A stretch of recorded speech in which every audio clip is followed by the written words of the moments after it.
আজকের গল্প প্রমথ চৌধুরীর লেখা মন্ত্রশক্তি। গল্পটি যদি তোমাদের ভালো লাগে তাহলে আমার চ্যানেলটি লাইক, শেয়ার ও সাবস্ক্রাইব করো। মন্ত্রশক্তিতে তোমরা বিশ্বাস করো না, কারণ আজকাল কেউ করে না, কিন্তু আমি করি। এ বিশ্বাস আমার জন্মেছে শাস্ত্র পড়ে নয়, মন্ত্রের শক্তি চোখে দেখে। চোখে কি দেখেছি বলছি। দাঁড়িয়েছিলুম চণ্ডী মণ্ডপের বারান্দায়। জন 10-12 লেঠেল জমায়েত হয়েছিল পূব দিকে, ভোগের দালানের ভগ্নাবশেষের সম্মুখে। পশ্চিমে শিবের মন্দির, যার পাশে বেলগাছে একটি ব্রহ্মদৈত্য বাস করতেন, যার সাক্ষাৎ বাড়ির দাসী চাকরানীরা কখনো কখনো রাত দুপুরে পেতেন। ধোঁয়ার মতো যার ধর আর কুয়াশার মতো যার জটা। আর দক্ষিণে পূজার আঙিনা, যে আঙিনায় লক্ষ বলি হয়েছিল বলে একটি কবন্ধ জন্মেছিল। একে কেউ দেখেননি, কিন্তু সকলেই ভয় করতেন। লেঠেলদের খেলা দেখাবার জন্য লোক জুটেছিল কম নয়। মনিরুদ্দি সর্দার তার সৈন্য সামন্তকে কোথায় দাঁড়াবে তারই ব্যবস্থা করছিল। কি চেহারা তার! গৌরবর্ণ, মাথায় 6 ফুটের উপর লম্বা, পাকা দাড়ি, গোপ ছাটা। সে ছিল ওদিকের সব সেরা লাকড়িওয়ালা।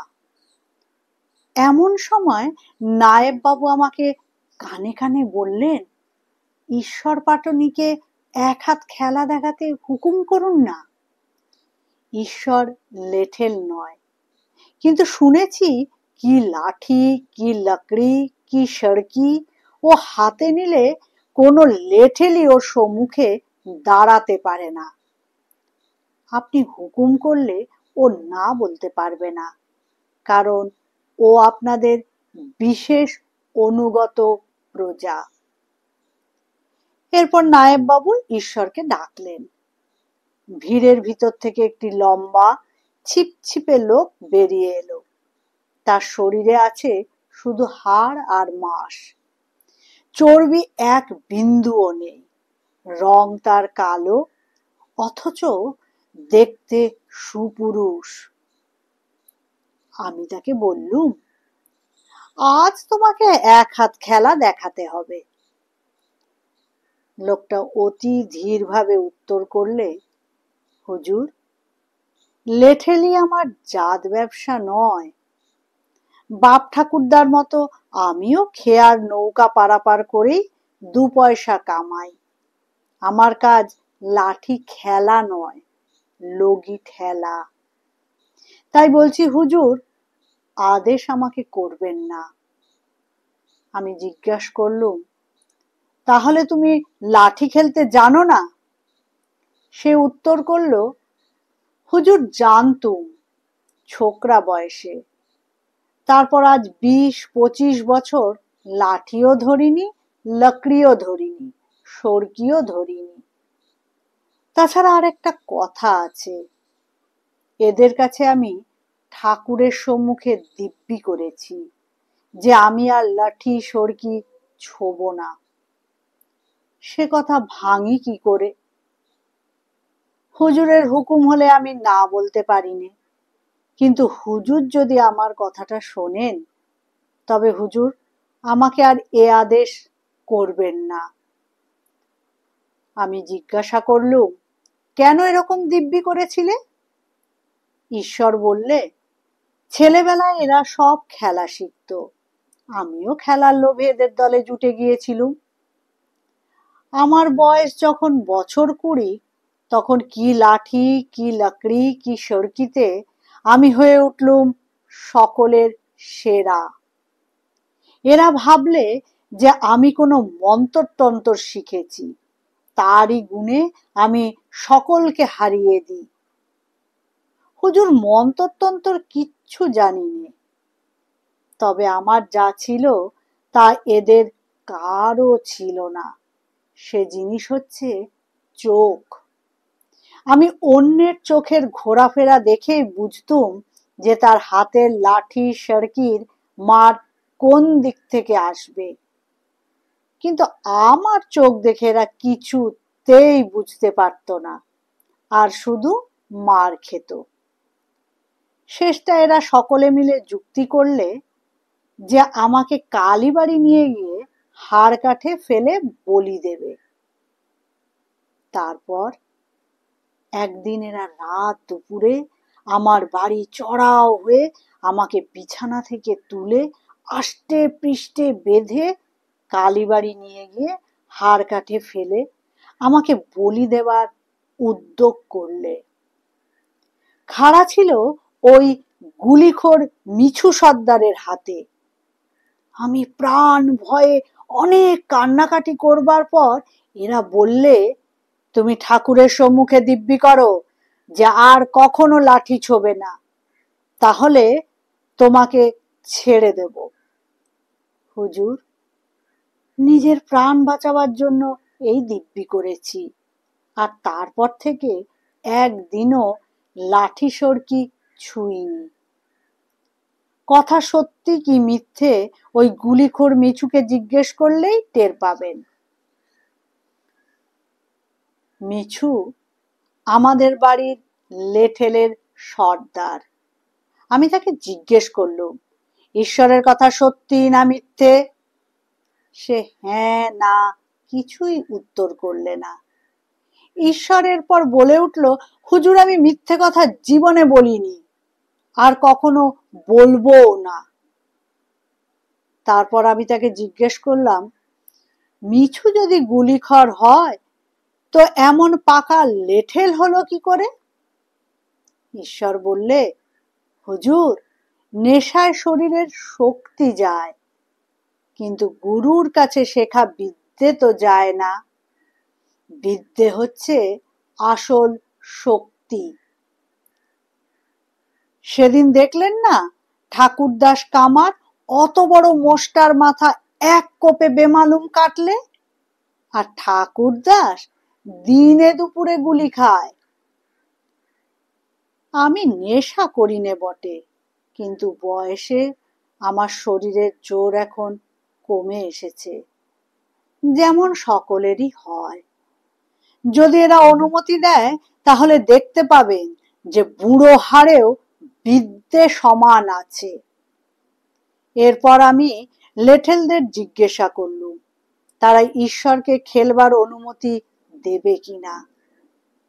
তারা পরস্পর পরামর্শ করে বললে, আমরা ওকে হুজুরের কথায় আজকের দিনের মতো অনুমতি দিচ্ছি, দেখা যাক ও কি ছেলে খেলা করে। লেঠেলদের অনুমতি পাওয়ার পর ঈশ্বর কোমরের কাপড় তুলে বুকে বাঁধলে, আর তার ঝাঁকড়া চুল এক মুঠো ধুলো দিয়ে ঘষে ফুলিয়ে তুললে। তারপর মাটিতে জোড়াসন হয়ে বসে 5 মিনিট ধরে বিড় বিড় করে কি বকতে লাগলো। অমনি অমনি লেঠেলরা সব চিৎকার করে উঠল, দেখছেন বেটা মন্তরা ওড়াচ্ছে আমাদের নজরবন্দি করবার জন্যে। ঈশ্বর এসব চেঁচামেচিতে কর্ণপাতও করলে না। তারপর যখন সে উঠে দাঁড়ালে তখন দেখি সে আলাদা মানুষ। তার চোখে আগুন জ্বলছে, আর শরীরটা হয়েছে ইস্পাতের মতো। ঈশ্বর বললে, প্রথম 1 হাত লাকড়ি নিয়ে ছেলে খেলা করা যাক। এদের ভিতর কে বাপের বেটা আছে লাকড়ি ধরুক।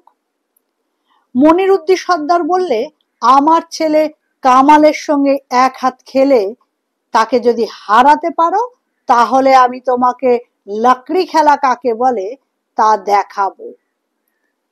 তারপর একটি বছর 20 ছোকরা এগিয়ে এলো। সে তার বাপের মতোই সুপুরুষ, গৌর বর্ণ ও দীর্ঘাকৃতি।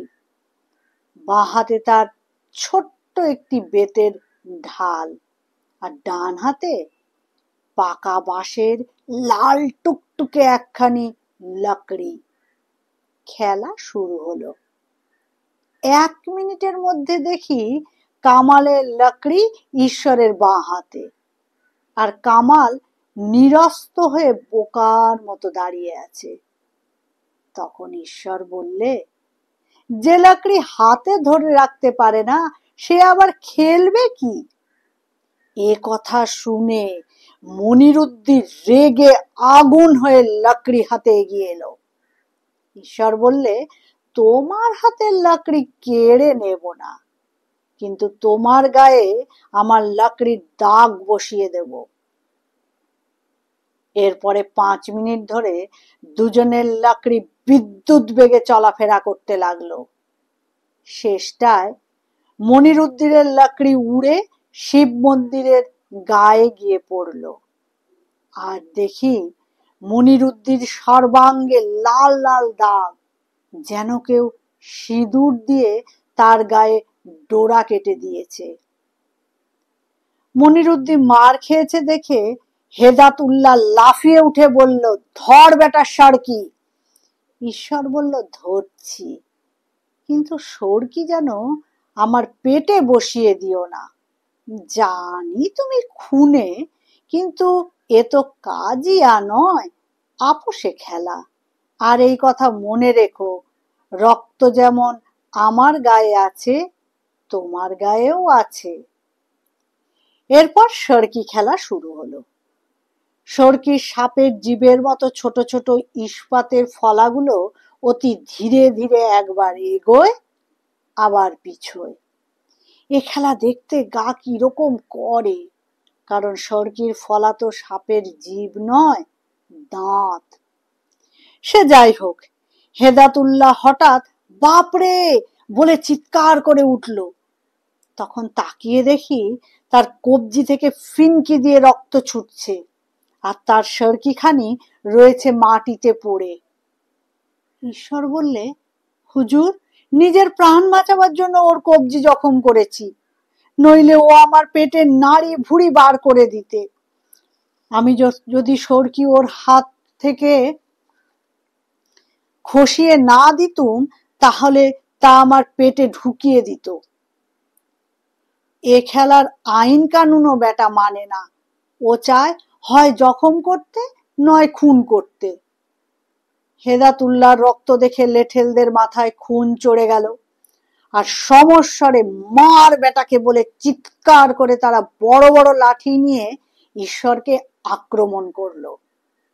ঈশ্বর একখানা বড় লাঠি 2 হাতে ধরে আত্মরক্ষা করতে লাগলো।